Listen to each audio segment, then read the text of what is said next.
Let's begin with the conversation on the Osun governorship election, which of course has come and gone, but a review, of that critical exercise shows, while it does show some gain, it also does show that there's still much to be prepared for especially as we move ahead towards the 2027 general election. A quick reminder of how it ended in Osun. Of course, incumbent governor Ademola Adeleke of the Accord Party clinched re-election for a second term in office after securing a total of 511,067 votes against the 444,426 votes of his closest challenger and APC's candidate, Bola Oyebamiji. My first guest is already with us here on Insight, Ayodeji Ologun, public affairs analyst and spokesperson for the Osun Mastermind. Thank you so much for joining us on Insight. Good afternoon. Thank you for having me. I guess congratulations are in order. You and I had this conversation days before the election, and we've seen how it turned out. I think so. I think it's proper to say congratulations to the people of Osun State, but maybe more extensively to Nigeria, because at the end of the day, we saw democracy play out in the August 15 governorship election. So democracy won ultimately. But let's look at the numbers. And I would like to point out the marginal uptick in voter turnout. I think it was pegged at 42.8%. I think that was it. And that is up from the 42.1% we saw come out in 2022. What are your thoughts essentially on this 0.7 percentage point increase from 2022, and whether or not it reflected, proportionate electoral participation in absolute terms this time around?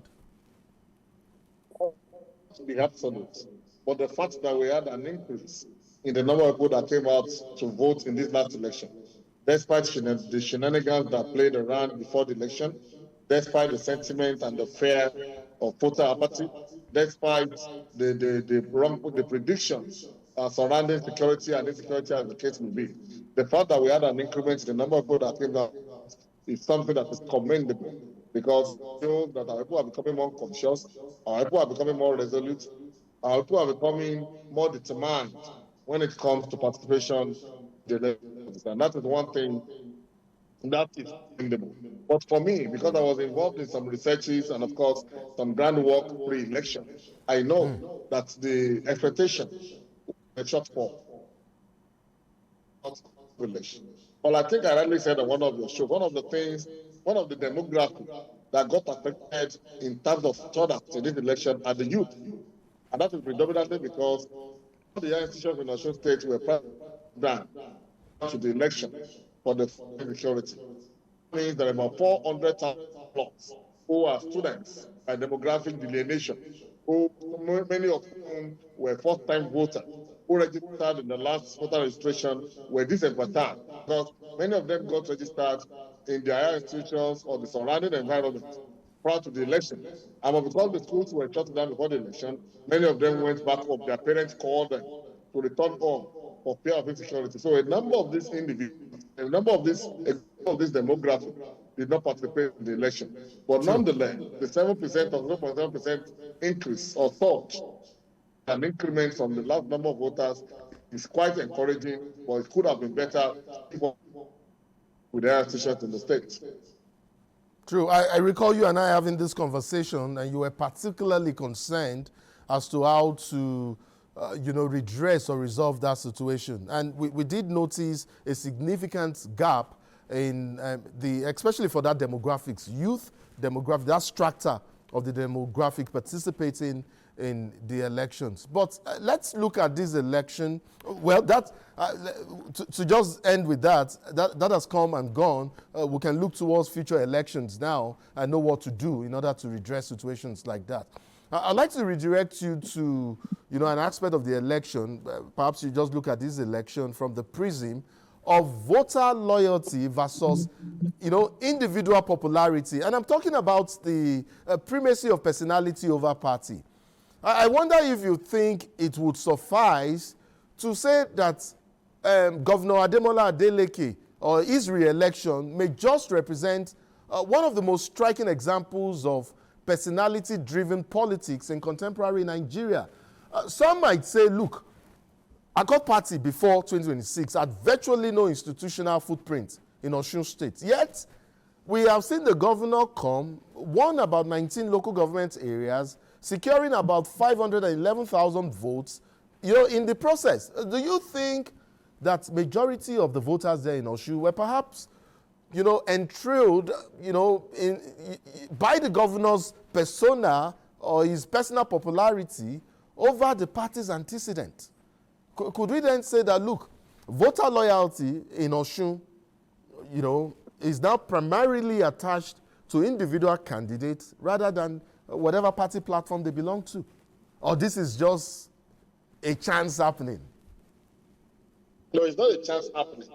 Like I've said on different platforms earlier today, the election of last Saturday is the proof of the resonance of the people, the personality of Ademola Adeleke as governor, and with the Adeleke dynasty as a family in Osun.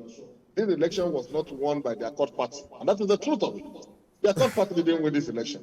This election was won by Ademola Adeleke as an individual that connects and resonates with the streets and with the people of the state, and by extension, the goodwill of the Adeleke family, not party.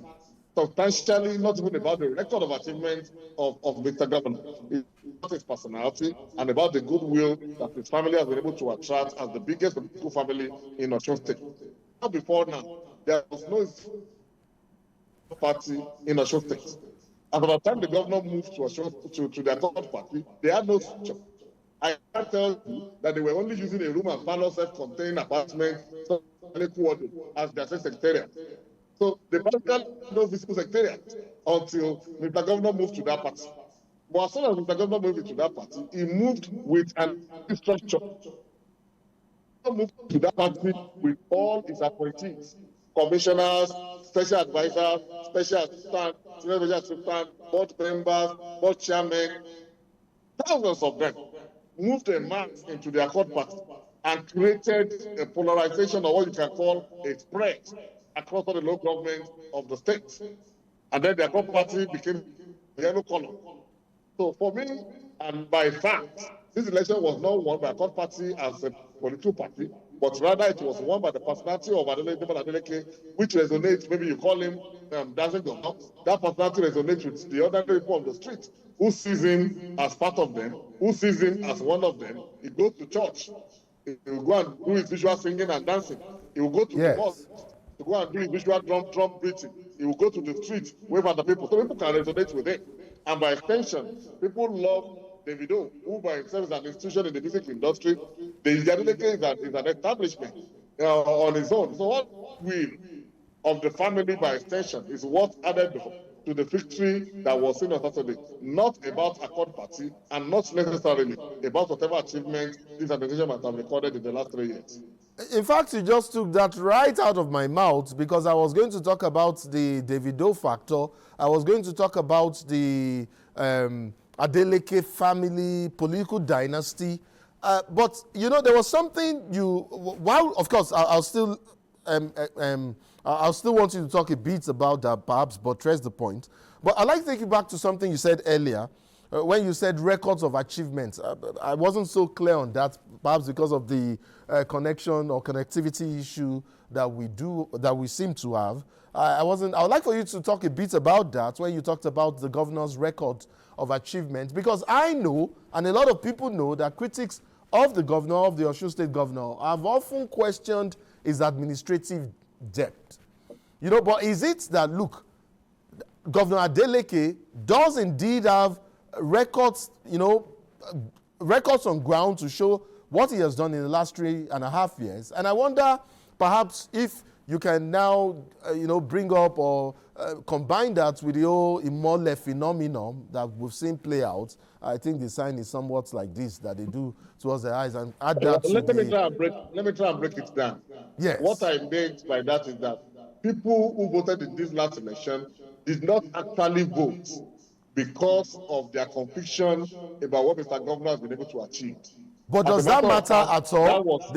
But Mr. Ayodeji, does that matter at all? The fact that it may seem to lack some administrative depth, or do you say it doesn't lack it? It does. It seems to have achieved quite a bit. I've said this again and again. For me, and that's my personal opinion, the Adeleke lacks administrative depth.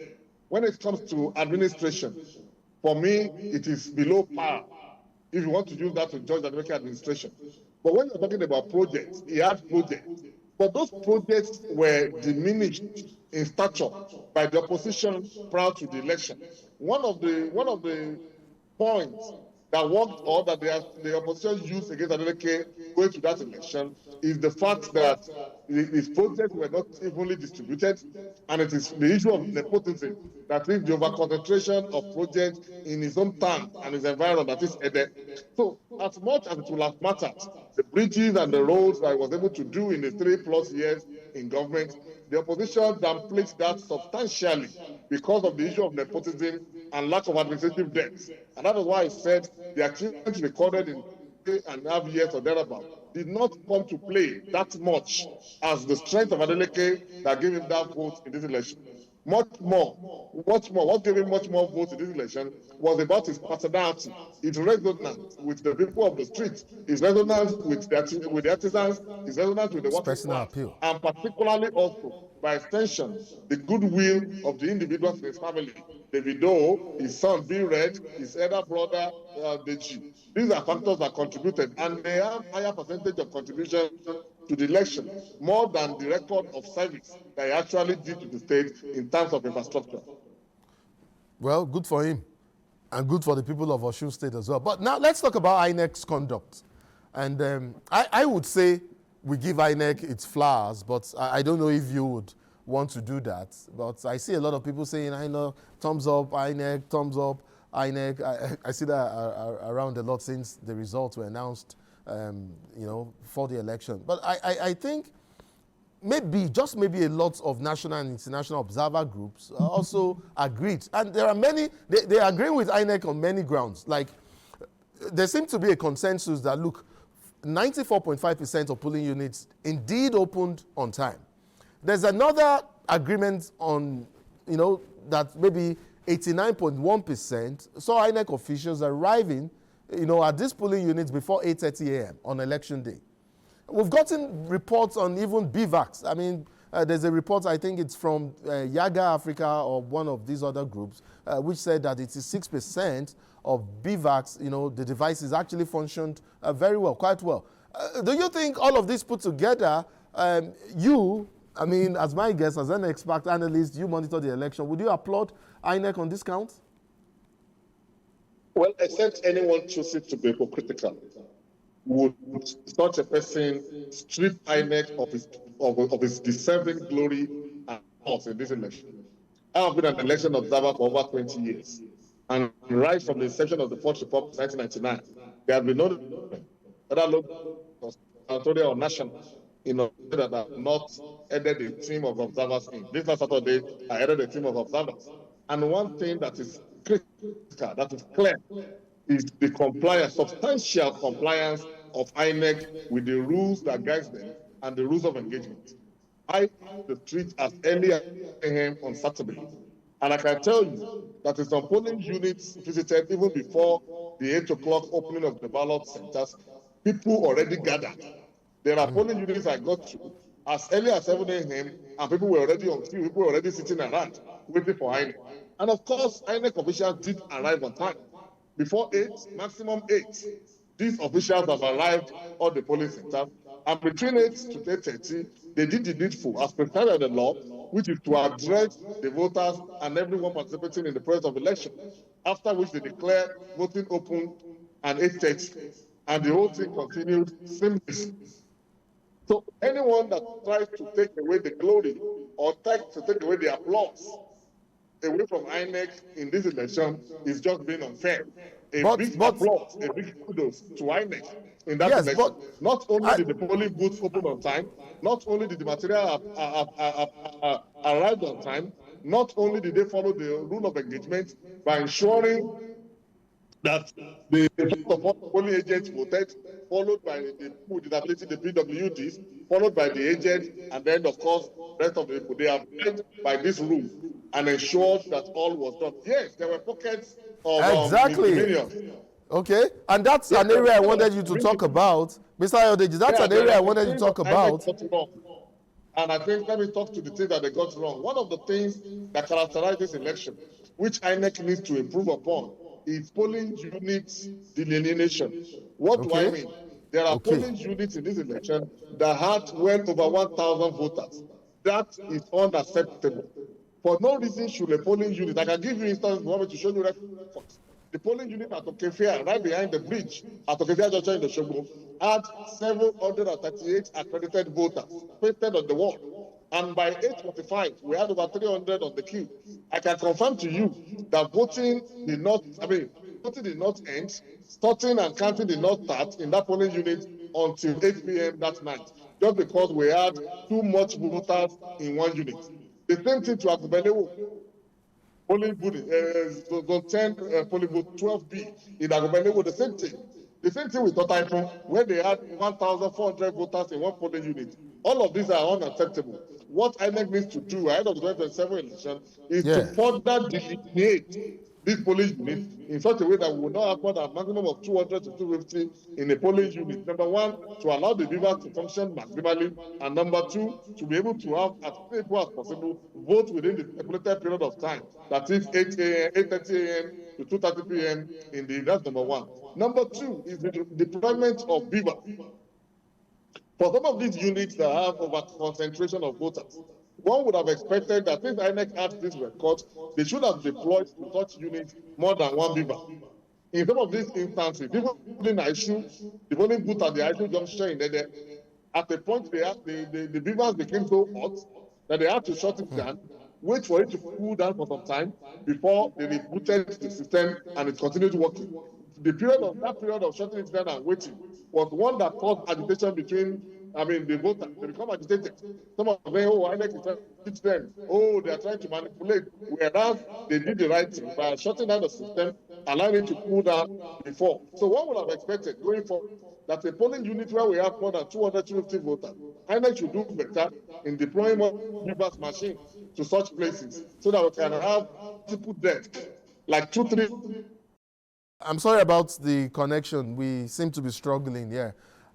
I was wondering, granted, of course, there were several gains on the part of INEC in terms of these elections, and then you've just enumerated some of them. And of course, you've also raised areas of concern and areas you think INEC should also improve in future elections. I was wondering if perhaps you were on ground and saw how INEC officials were able to resolve some voter register abnormalities that we also got reports of. For instance, we heard that several reporters in Osogbo and Ife Central discovered their names missing from the register on the wall, despite having voted in previous elections at the same polling unit. I was wondering if maybe you were on ground and saw similar situations and how they were resolved? Yes, I witnessed two of such incidences at a polling booth called Gulf Junction in Ogolua, whereas we had about 3 voters who voted at that unit previously in the previous election. Unfortunately, their name was missing on the register pasted on the wall.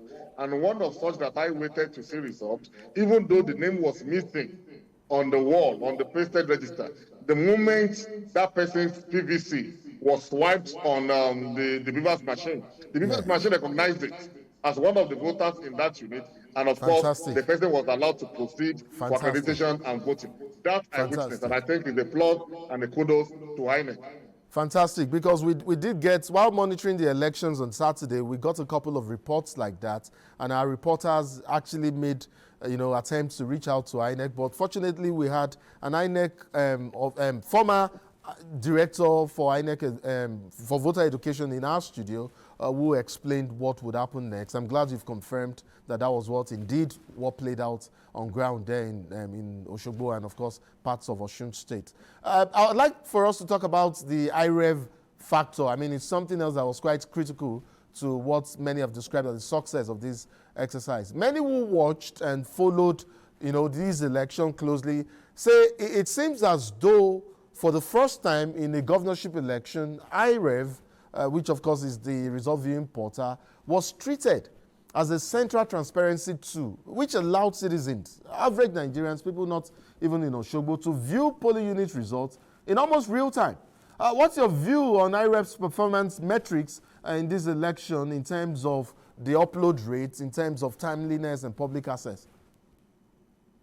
Well, this is the best so far when it comes to real display of voters' records or result records in the history of the operation of IREF as part of the tools engaged by the INEC. The winner and the loser of this election was almost known, could almost be figured out as early as 8 p.m., 9 p.m., because results were dropping on real time.